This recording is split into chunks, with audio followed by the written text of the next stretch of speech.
My grandma used to tell me scary stories when I was little. There's one I'll never forget. I was 10 years old when Grandma came to live with us.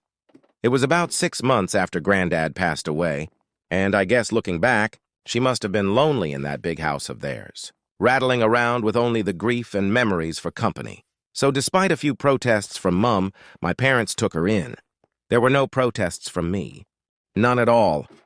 Grandma was loud and fun, and I loved her.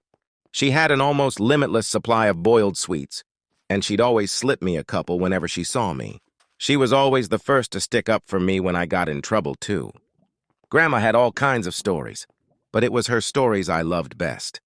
Stories about growing up during W. Watt, and stories about the things she'd get up to with her friends on the South Coast, after her family had been evacuated. Sad stories, funny stories, adventure stories, but it was her scary stories that were my favorite. Subscribe for part